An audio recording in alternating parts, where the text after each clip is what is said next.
esposa, a recíproca é verdadeira. Da mesma forma que ela expressou as suas palavras aqui a meu respeito, eu digo o mesmo em relação a ela. Quando ela disse que há 44 anos atrás nasci um homem, e há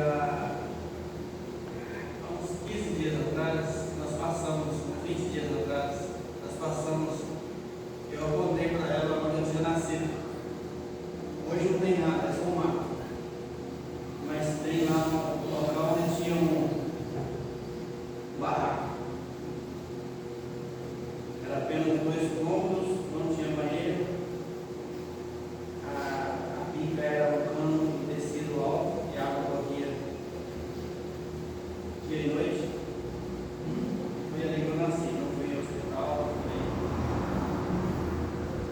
Quando ela falou, nasci, o nome eu lembrei daquele local.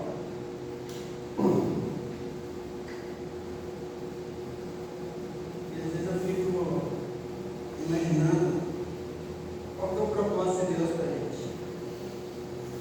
Buscando entender que de uma família totalmente desestruturadas, pessoas sem temor a Deus,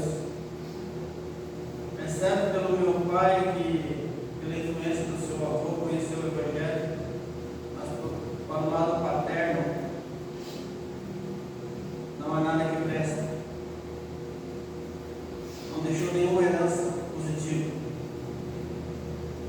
pelo contrário. O texto que nós vamos ler hoje retrata a história de Israel, um histórico muito semelhante. Pela graça de Deus, Ele nos tirou dessa linhagem amaldiçoada, literalmente. Não estou falando só por figura de linguagem, não. É amaldiçoada mesmo pelos antepassados. Mas pela graça de Deus, né, e pelas misericórdias de Deus que são estendidas às gerações, tudo isso é quebrado e interrompido. Mas o diabo ainda anda onde ele agora. Ele anda procurando brechas. Não tenho nenhum receio das suas investidas, mas sou ciente que ele pode, nas suas artimanhas, buscar enfraquecer e desqualificar aquilo que Deus consertou. E por isso eu fico me perguntando qual é o propósito de Deus, principalmente em relação ao meu planeta.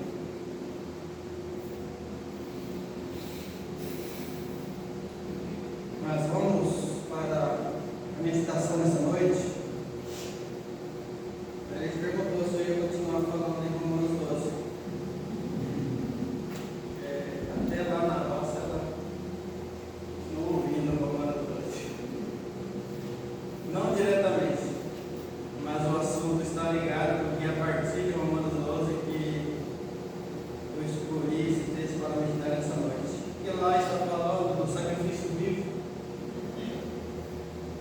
das responsabilidades daquele que crê em Jesus Cristo, recebendo de Deus os ministérios, dons, e a forma que esse sacrifício é exercido, é praticado, naquela lista que nós lemos lá em Romanos 12,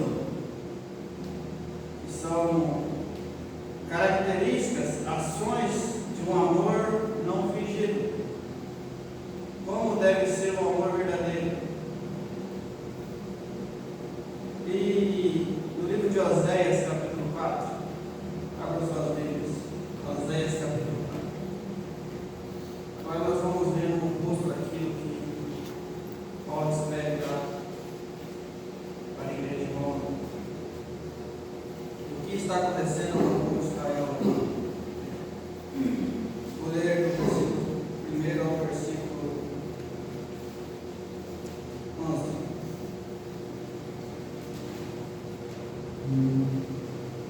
Israelitas, ouçam a palavra do Senhor. Porque o Senhor tem uma acusação contra vocês que vivem nesta terra. A fidelidade e o amor desapareceram dessa terra, como também o conhecimento de Deus. Só se vê em maldição, mentiras e assassinatos, roubos e mais roubos, adultérios e mais adultérios, ultrapassam todos os limites e o derramamento de sangue é constante. Por isso a terra pranteia e todos os seus habitantes desfalecem. Os animais do campo, as aves do céu e os peixes do mar estão morrendo. Mas que ninguém disputa, que ninguém faça acusação, pois sou eu quem acusa os sacerdotes. Vocês tropeçam dia e noite, e os profetas tropeçam com vocês, por isso destruirei sua mãe. Meu povo foi destruído por falta de conhecimento, uma vez que vocês rejeitaram o conhecimento. Eu também o rejeito como meus sacerdotes. Uma vez que vocês ignoraram a lei do seu Deus, eu também ignorarei seus filhos. Quanto mais aumentam os sacerdotes, mais eles pecaram contra mim. Trocaram a glória deles por algo vergonhoso. Eles se alimentam dos pecados do meu povo e têm prazer em sua iniquidade. Portanto, castigarei tanto o povo quanto os sacerdotes por causa dos seus inimigos, e lhes retribuirei seus atos. Vou parar por aqui, versículo 9. O Senhor abençoe a leitura da tua palavra. Texto pesado, né? Talvez a princípio sem nenhuma conexão com a nossa reunião desta noite. Quem conhece a história de Oséias desde o início? Ou tem alguém em Lima que não conhece a história de Oséias? Relacionado ao exemplo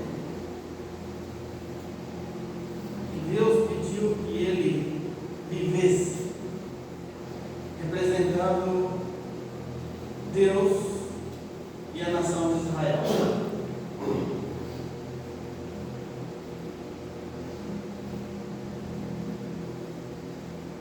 Há quem acredita que quando Deus diz para Oséias, vai e toma uma mulher da prostituição, Gomer, que ela já era uma prostituta, já era uma infiel. Mas há quem acredita que ela não era, mas ela se tornaria. Não há consenso nessas duas interpretações. Mas lendo a Bíblia no seu contexto, entendendo a história de Deus com Israel, até mesmo aqui no versículo, no capítulo, no livro de Oséias, se olharmos o capítulo 9, versículo 10, diz assim: quando eu encontrei Israel, foi como encontrar luz no deserto. Quando eu vi os antepassados de vocês, foi como ver os primeiros frutos de uma figueira. Eu não vejo aqui Deus olhando para Israel lá no início com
o que Deus vive, o que Deus passa em relação à raça humana, por causa dos nossos pecados. E por que eu disse que o texto escolhido nessa noite está ligado lá em Romanos 12? Porque lá nós falamos do amor verdadeiro, do amor sincero, do amor não fingido.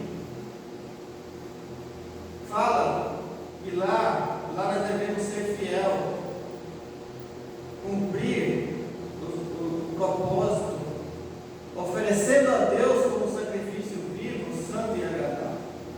E aqui no capítulo 4, está dizendo no versículo 1, na segunda parte, que a fidelidade e o amor desapareceram da terra. E não é coincidência, irmão Elias, ou não era coincidência, estávamos conversando ali fora a respeito de dois fatos acontecidos que suspeitam que sejam por negligências ou por maldade humana, influenciado pelo príncipe desse mundo, as lideranças, os governos da terra, sabemos que são colocados lá por Deus, mas pode estar sendo colocado para cumprir a desobediência do povo. O irmão Eli estava citando a respeito das enchentes no Rio Grande do Sul. Por que não acontecia anteriormente? Era permitido retirar a areia, minerar a areia dos rios do mar. Foram proibidos. Mesmo que a água subisse, ela não subiria numa velocidade tão grande, pegando tantas pessoas de surpresa. Em nome das políticas ambientais, proteção ao meio ambiente, medidas são tomadas que levam e ceifam milhares de pessoas. Da mesma forma, a política americana, do prefeito e dos órgãos lá na Califórnia em relação ao que está acontecendo hoje. Por trás daqueles acontecimentos tem uma série de medidas que vêm sendo tomadas que, de certa forma, julgam que foram culpadas de estar acontecendo o que está acontecendo lá. E aqui o texto está dizendo algo muito semelhante. Olha só no versículo 3. Por isso a terra planteia, e todos os seus habitantes desfalecem. Os animais do campo e as aves do céu e os peixes do mar estão morrendo. O que a gente mais vê quando acontecem as queimadas no Pantanal são animais mortos, fugindo da queimada. As enchentes destroem toda a fauna, tudo que está ao seu redor. Lá nos Estados Unidos, as queimadas da mesma forma. Mas por que isso vai acontecer? Agora voltamos no versículo 2. Só se vê maldição e mentira, assassinatos, roubos e adultério. Ultrapassam todos os limites. O derramamento de sangue é constante. Só nesse versículo nós vemos a queda de pelo menos 5 mandamentos. Esse é um retrato da nação de Israel, descrito por Oséias nos dias do profeta Oséias, do Israel ser levado pelo cativeiro aqui, coisas acontecendo em relação à Síria, mas os danos maiores não estariam por acontecer a Israel. Israel, nos dias de Oséias, estava vivendo um momento de certa tranquilidade, fazendo alianças, pagando tributo, fazendo acordo com os reis vizinhos, com a Síria. Lendo todo o livro de Oséias, nós vemos o povo vivendo prosperidade, festejando, celebrando com prostitutas cultuais nas eiras onde se debulhava o trigo. Interessante que no capítulo 4 o povo está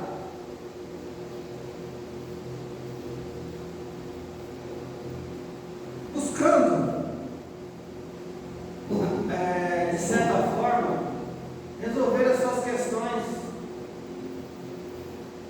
Porque fala que os sacerdotes e os profetas também estavam em comum com o povo nas suas desobediências. E ao mesmo tempo, eu disse que esse texto não é estranho ao momento da reunião dessa noite. Eu vejo muita semelhança no que estava acontecendo ali em Israel, com o que está acontecendo nas igrejas em nossos dias. A corrupção, a prosperidade leva à corrupção e à ganância. O ser humano ele é propenso a tudo isso. E quando o povo está em prosperidade, em abundância, e cresce o pecado, eles escolhem para si líderes segundo as suas vontades, de acordo com os seus conceitos. E esses líderes abonam aquilo que eles fazem, e, de certa forma, junto com o povo, cometem aquilo que não agrada a Deus, mesmo que nas suas concepções, nas formas de entender, eles estavam agradando a Deus. Porque fala de sacrifícios, fala de excesso de sacrifícios.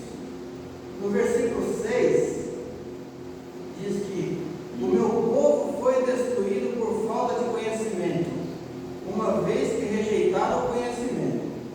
E eu também o rejeitei como meus sacerdotes, uma vez que vocês ignoram a lei de Deus. Beleza, o povo não estava fazendo nada, não estava indo no templo, não estava, vamos dizer, nos nossos dias, o povo não estava indo na igreja. Hoje a Europa está desigrejada, o europeu não vai mais à igreja. O Israel não estava nessa situação ainda não. Eles estavam indo na igreja assim. E estavam indo muito. E como o volume de pecado deles era muito grande, eles iam muito e levavam muito sacrifício, pagavam muitos dízimos e levavam muitas ofertas. Tanto que os sacerdotes precisavam ser de quantidades maiores para poder atender a demanda. Porque os sacerdotes também eram tão pecadores e corruptos quanto o povo. No versículo 9 diz assim: quanto mais aumentava o sacerdote, mais eles pecaram contra mim. Trocaram a glória deles por algo vergonhoso. Eles se alimentam do pecado do povo. O que acontece hoje nas igrejas? Quando eu falo igreja, eu não estou citando essa, aquela outra, não. Estou dizendo no modo geral. Não importa se a sua vida está toda bagunçada, se está em adultério, se está em jogo desigual. Se você está aqui, está dando dízimo, está tudo certo. Você tem a nossa bênção. Eu aceito o seu dízimo. Ou você acha que alguma dessas igrejas recusa uma oferta em dinheiro, ou qualquer que seja, ou dízimo, pelo fato de não conhecer a sua vida? Eu já vi pessoas entrar com o envelope, entregar na mão e sair embora. Pessoas não tinham nenhum testemunho de crentes. Ou você acha que famílias que tinham recursos não enchiam o carro com animais e mandava o empregado levar lá para o templo e falava assim: fala para o sacerdote, tem que sacrifica esses animais aí para nós aqui.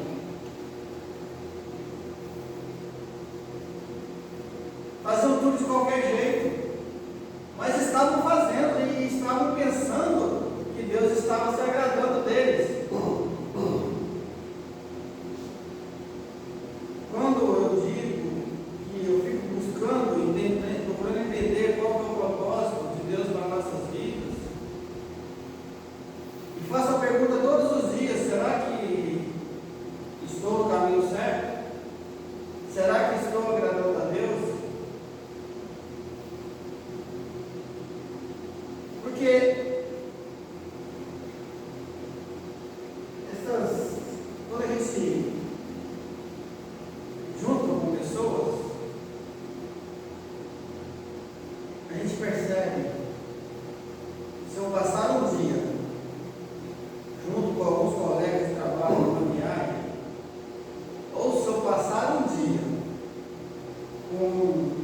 determinadas pessoas da igreja,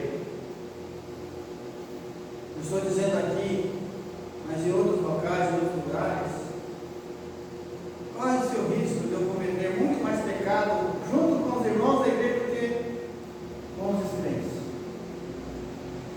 Digo isso pelo fato de que quando nós estamos com pessoas que não têm o temor de Deus e não conhecem a palavra de Deus, nós tomamos cuidado. Mas quando estamos com pessoas, principalmente com pessoas que nós conhecemos bem,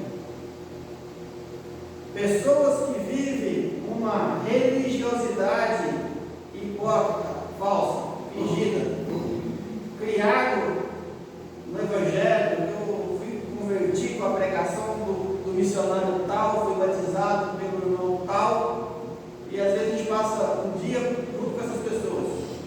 Corre o risco de se enumerar, cometer muito mais pecado junto com elas, porque ali nós estamos com pessoas semelhantes a nós e nós acabamos nos enturmando e descuidamos e começamos a fazer e falar, e principalmente falar, tramar, caluniar. Isso é um perigo.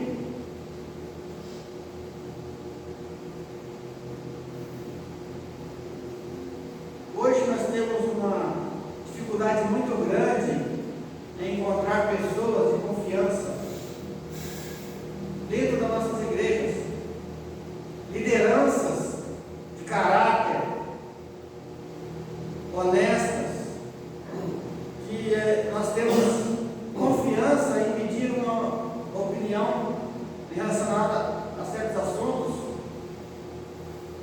Os nossos missionários, por descuido deles ou por maldade das pessoas, nós não podemos falar nada, muito poucas coisas boas em relação a eles. E quando encontramos um, ele está falando mal dos outros. Quando nós encontramos o outro, ele está falando mal dos demais, falando dos maus exemplos, dos prejuízos causados por onde eles passam. Eu fico sem saber a quem nós vamos recorrer. Quem são aquelas pessoas que nós temos aquele prazer em chegar e conversar e aprender, passar um dia junto com eles só aprendendo? Onde estão esses irmãos? E o triste é que nós, nessa cultura, principalmente quando somos de famílias tradicionais dentro da igreja, fomos moldados nesse costume. E quando nós nos damos conta, nós estamos ali falando, caluniando, apontando. Infelizmente, na maioria das coisas que se falam são verdades. Isso é o mais triste. Talvez não sejam, nem chegam a ser calúnias.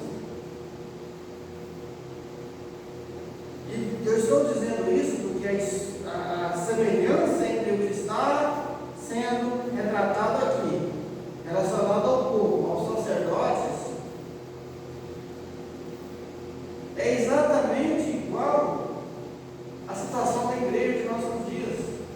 Aqui nós não estamos falando do povo inimigo de Israel, do povo pagão, não. Estamos falando da nação de Israel, do povo de Deus. E o que eu estou dizendo aqui em relação à igreja não é em relação aos incrédulos, é relacionado àqueles que confessam que são crentes no Senhor Jesus. Igrejas mortas,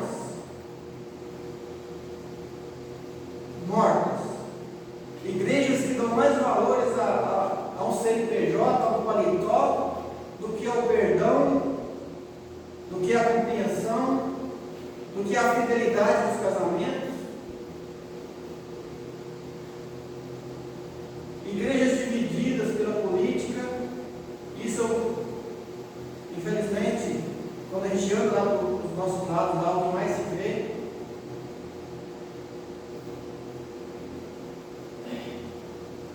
E os missionários, quando vão lá, não têm coragem de abordar os assuntos.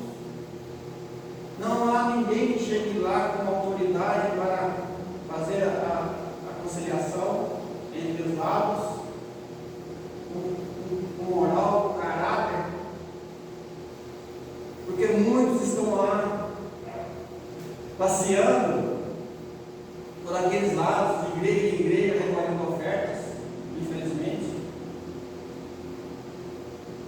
Missionários que vivem mais dentro de igreja do que na rua, do que nas florestas, do que nas favelas pregando o evangelho. É um retrato descrito aqui dos sacerdotes da época de Oséias. Pessoas que gostam de ser bajuladas e qualquer acusação contra elas viram bichos, se revoltam, como se fossem as pessoas, como se fossem, como diz aí, que não devemos tocar no ungido de Deus, os profissionais. Mas graças a Deus que o retrato aqui é de uma nação pecadora, desobediente e infiel. Mas também há do outro lado um Deus fiel e amoroso, que dá a oportunidade, que derrama a sua misericórdia. Se formos ler, continuar lendo o restante do livro, nós vamos ver Deus falando dos pecados do povo de Israel de várias formas, de forma severa. Mas o mais importante e o mais perigoso descrito nesse capítulo aqui para mim é o motivo do povo estar nessas condições. Fala que o povo perece por falta de conhecimento. Não é o conhecimento da lei, não é o conhecimento do livro da Bíblia, é o conhecimento de Deus. Porque conhecer a Bíblia e não conhecer Deus através da Bíblia tem uma diferença muito grande. Um ateu pode conhecer a Bíblia muito melhor do que nós, mesmo assim ele não conhece Deus. É diferente de conhecer Deus através da Bíblia, da palavra de Deus. E quando nós conhecemos Deus através da palavra de Deus, nós não vamos nos distanciar dele, ou pelo menos não deveríamos nos distanciar deles, porque nós sabemos que ele é amoroso, ele é misericordioso, mas ele é justo, ele julga com retidão, ele castiga o pecado. E muito mais do que isso, nós temos a consciência do preço que foi exigido para que os nossos pecados fossem perdoados.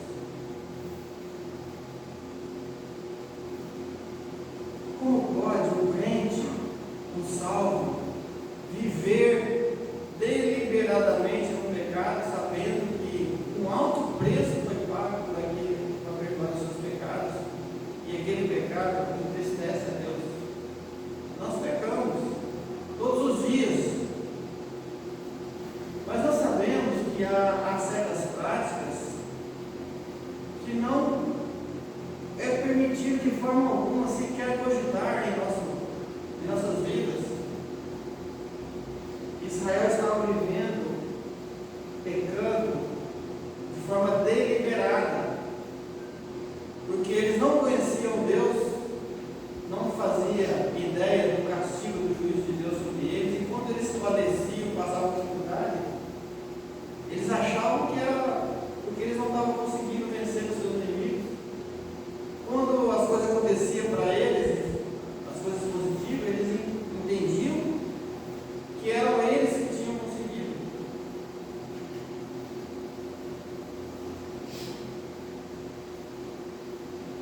Mas eles precisavam entender que Deus estava irado com eles, estava prometendo a eles que o castigo viria, e veio. No versículo 15 do capítulo 4 diz assim: os israelitas são rebeldes como ovelhas em bezerras indomáveis, ou seja, não aceita pastor. É o contrário daquilo que Davi escreveu, o salmista escreveu lá no Salmo 23: o Senhor é meu pastor,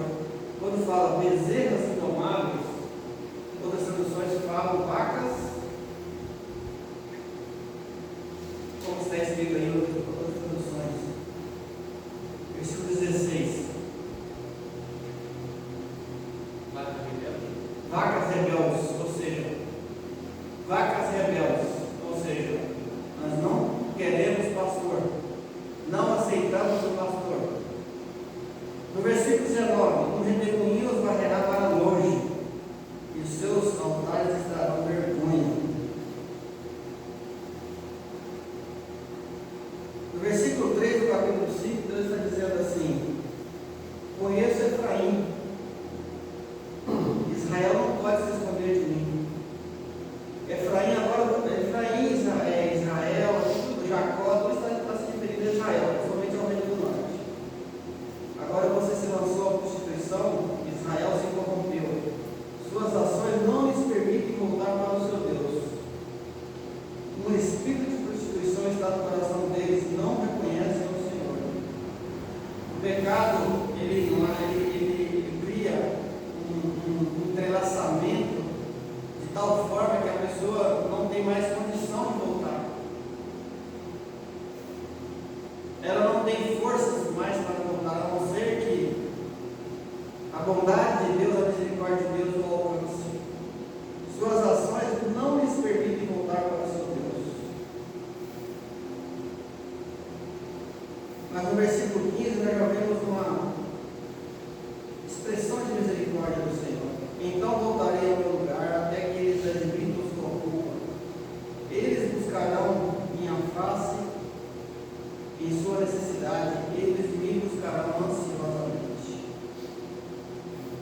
É difícil compreender esse diálogo aqui, porque ele vai e volta entre Deus irado com o povo, dizendo que eles estão abandonados, perdidos irremediavelmente, mas de repente ele vem com a sua misericórdia, com o seu amor demonstrado para o povo. O versículo do capítulo 6 começa dizendo assim: venham, voltemos para o Senhor. Ele nos despedaçou, mas nos trará cura. Ele nos feriu, mas sarará nossa ferida. Aqui é um versículo que é difícil de compreender, e também está descrito lá em Êxodo capítulo 19, versículo 11. Depois de 2 dias ele nos dará vida novamente, o terceiro dia nos restaurará para encontrarmos em sua presença. No versículo 4, o que eu posso fazer por você, Efraim? Deus falando para Israel. O que eu posso fazer por você, Judá, para o reino do sul? Seu amor é como a neblina da manhã, como o primeiro orvalho que logo evapora. Eles demonstravam interesse, mas de repente aquilo passava, não era verdadeiro. É como aquele crente, aquele que diz crente, ou aquele crente que confessa ser crente, mas não, que de repente aconteceu um problema lá e ele corre para a igreja. Está animado, está feliz, reconcilia, mas daqui a pouco vai desanimando e se afasta. Judá e Israel é dessa forma. Qualquer semelhança com alguns dos nossos dias não é mera coincidência. Mas Deus está dizendo no versículo 6 do capítulo 6: pois desejo misericórdia e não sacrifício, conhecimento de Deus em vez de holocausto. No versículo 9 diz assim: assim como os assaltantes ficam de emboscada à espera do homem, assim fazem também os bandos de sacerdotes. Pesado, né? Os sacerdotes serem comparados a assassinos que fazem emboscadas para assassinar nas estradas, porque eles estão interessados somente no lucro, no reconhecimento e na fama, somente nos benefícios. Qualquer semelhança com alguns de nossos dias não é mera coincidência. No versículo 9 do capítulo 7, o povo está tão acostumado a viver naquela vida, achando que está certo, mas não está, porque o tempo passa. Diz assim: estrangeiros sugam a sua força, mas eles não percebem, seu cabelo vai ficando grisalho, mas ele nem repara nisso. Quantos de nós vivemos, eu estou com 44 anos, e se brincar eu completo 50, 60 anos, e se eu não buscar e não der conta da vida que eu estou levando, eu posso estar desagradando a Deus, vivendo uma vida de mediocridade, de desobediência, mesmo estando aqui presente, por 44 anos, por 54, por 64, por 70, daqui a pouco,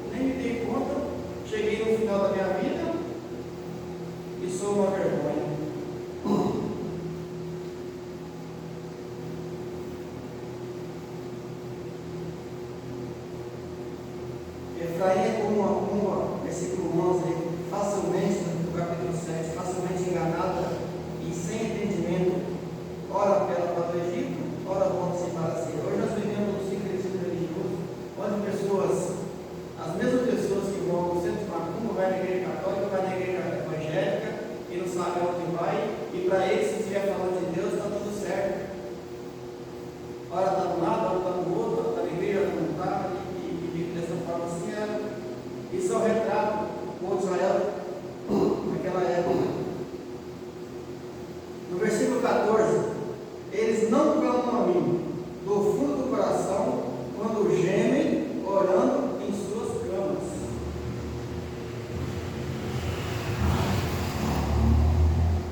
Eles não clamam a mim quando orando, gemem em suas camas. Sabe por quê? Porque eles não conhecem Deus, não conhecem a Deus. Eles pensam que conhecem. Eles fabricaram para si um ídolo e colocaram em seus corações como o lugar de Deus. E entende que aquele ídolo colocado no seu coração é Deus, e que esse Deus, que é um ídolo, pode socorrer. Mas eles não conheceram o Deus verdadeiro. Porque lá no capítulo 4 está dizendo: o povo perece por falta de conhecimento, porque não conhece a Deus. Eles oram, eles clamam. Os profetas de Baal clamavam, gritavam, se cortavam. E o povo de Israel estava na mesma situação, com as dificuldades caídas sobre eles. No versículo 3 do capítulo 8 diz assim: mas Israel rejeitou o que é bom, a fidelidade e o amor. Israel rejeitou o que é bom, por isso o inimigo perseguirá. A consequência vem. No versículo 14 diz assim: Israel esqueceu o seu Criador. Israel esqueceu o seu Criador.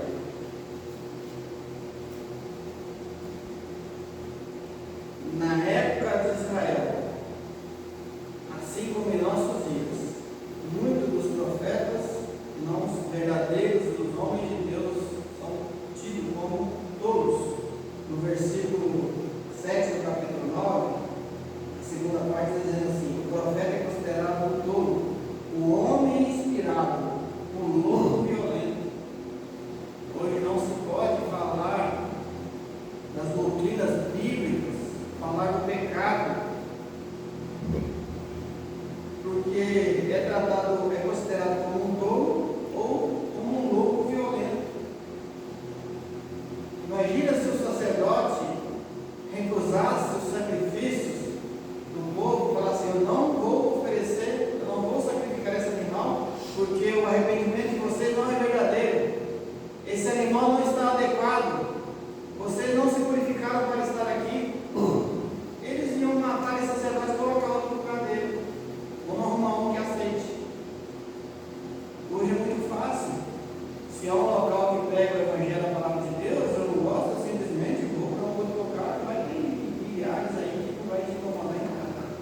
Vai ser só show, só alegria. Tudo que eu quero, desde que eu esteja lá presente, dando o meu dízimo em dia, está tudo certo. O pastor não sabe nem meu endereço, sabe nem porque eu sou casado, se eu sou casado, se eu sou divorciado, se eu sou casado com sexo oposto, no mesmo sexo.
os verdadeiros profetas, os verdadeiros sacerdotes. Assim como ele fez com Eli, seus filhos não deu bom exemplo, deram bons exemplos, e com tantos outros, nós também não estamos livres disso.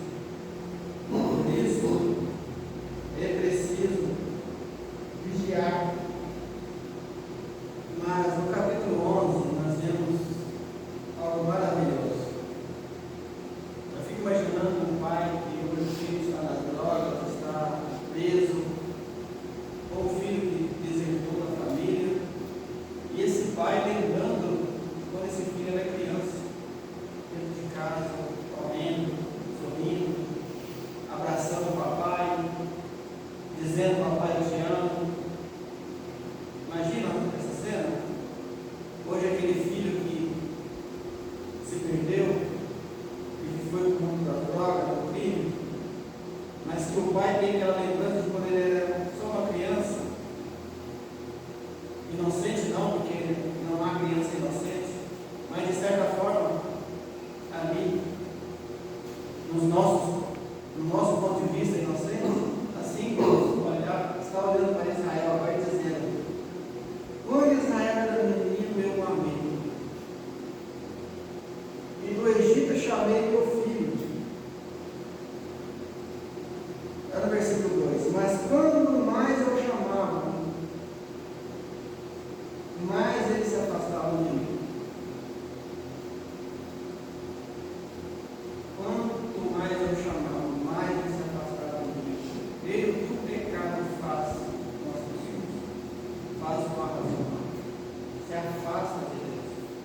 Quanto mais independente vão se tornando, mais longe daquele que cuida, protege e ama, e vai ficando. Quando nós ficamos tristes com essas cenas de filhos e filhas que não estão mais seguindo os caminhos dos pais, qualquer semelhança entre nós e nosso Deus, quando nós não obedecemos, nós não somos fiéis a Ele, não é mera coincidência. É exatamente assim que Deus está sentindo quando nós cometemos alguns pecados, descritos aqui no capítulo 4. Maldição. Às vezes a gente acha que maldição, amaldiçoar alguém, é dizer: quero que fulano morra, que fulano adoeça. Não, mas quando você diz a alguém: esse fulano não serve para isso, ou não vai ser aquilo, ou isso aí não tem jeito, esse eu não perdoo, esse aí não entra na minha casa. É a mesma coisa, maldição. Maldição é dizer maldades, dizer mal, falar mal. Então nós julgamos o significado dessa palavra como algo muito longe de nós, mas quando nós amaldiçoamos, ou falamos mal dos outros, ou até mesmo de nós mesmos, quer ver quando nós nos amaldiçoamos é quando nós falamos a respeito do nosso próprio físico, a respeito de doenças, só falamos daquilo que nos faz mal, que sentimos mal, e esquecemos das coisas boas, do lado positivo. Eu estou me amaldiçoando. Mentira. Mentira. Assassinato. Né? Assassinato nós julgamos muito em relação a tirar a vida do outro. Mas um aborto, mesmo que em dias ou no ato da concepção, dependendo da atitude, ou quando fica sabendo que está grávida, não podemos ter filho, não, é um assassinato. É assassinato. Então isso não está longe de nós, dos casais, dos jovens, e às vezes ninguém vai ficar sabendo. Uma jovem criada numa família tradicional, de família cristã, de repente está no relacionamento lá e engravida, mas não quer que ninguém fique sabendo. Às vezes ela é batizada, canta no coral da igreja. Vamos resolver isso, né? Eu não vou ter coragem de encarar a igreja, encarar meu pai, vai lá e comete uma coisa, vai assassinar. Isso pode acontecer. Não significa que se isso aconteceu, essa pessoa está com Não, mas acontece. Nós não podemos descartar essas possibilidades. Roubo. Tem um versículo que fala que ele mudava os marcos, mudava a divisa de lugar, e assim por diante. Vamos encerrar aqui, porque já estou falando há muito tempo. Mas só para encerrar aqui, no capítulo 14, Deus está falando assim: volte, ó Israel, para o Senhor teu Deus. Seus pecados causaram sua queda. Prepara o que vão dizer e volte para o Senhor. E peçam, perdoa todos os nossos pecados e por misericórdia recebe-nos para que te ofereçamos o fruto dos nossos lábios. No versículo 4, olha que maravilha. Eu curarei a fidelidade deles e os amarei de todo o coração. É maravilhoso poder olhar para o amor, para a misericórdia de Deus. Não há tamanho do pecado, não há condição que Deus não possa, pela qual Deus não possa aceitar. Por mais grave que seja, ele não há gravidade maior, nós podemos imaginar, maior do que essa que Israel estava cometendo, mas Deus está aqui chamando eles: volte a Israel. Venha conversar comigo, prepare o que vocês vão dizer. Vem cá, eu quero perdoar vocês, eu quero receber vocês. No versículo 14 diz: eu curarei a fidelidade deles e o amarei de todo o meu coração.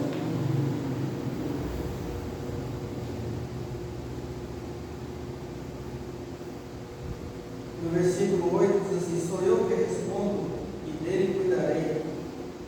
Sou como um pinheiro verde, o fruto não procede de mim, o fruto que você produz não, o fruto que você produz procede de mim, ou de mim procede. Aqui está algo intrínseco muito importante. No Elias falou pelo João. E coincidência estava conversando esse perfeito de forma rápida. Como que é a conversão? É de alguém que tem capacidade, que tem racionalidade para compreender? Ou é também de pessoas que sequer conseguem discernir uma palavra do seu significado? Que ele só conhece um vocabulário que ele ouviu desde a sua infância, é como um índio, uma tribo que só conhece aquilo que foi apresentado. Se julgar dessa forma, essa pessoa não teria condições de conhecer, de compreender a mulher. Mas aqui nesse versículo está dizendo assim: sou como um pinheiro verde, o fruto que você produz de mim procede.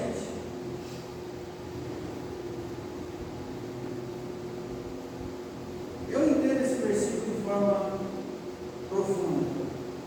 E não é por minha capacidade, não é por eu ser letrado, não é por eu ler em português, em inglês, em latim, em hebraico, não é porque alguém me conduziu, levou, me criou na igreja, na família cristã, mas essa transformação, esse fruto que gera a vida, é Deus que nos oferece. Se o Sr. João produziu esse fruto, foi Deus que colocou no coração dele, transformou a sua vida, e nós vamos encontrar lá na glória. Senão, não é da nossa competência. Quem é sábio? Aquele que considera essas coisas. Quem tem discernimento? Aquele que as compreender. Os caminhos do Senhor são justos. Os justos vão nele, mas os rebeldes nem se tropeçam.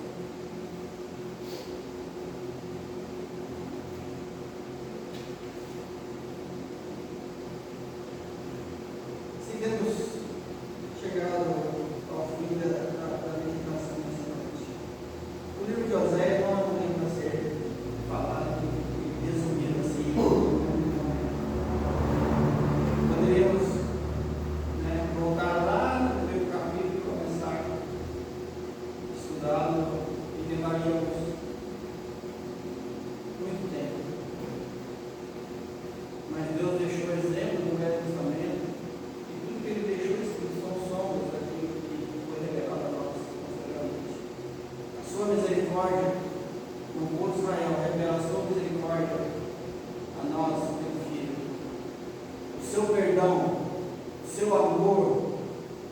eu aceite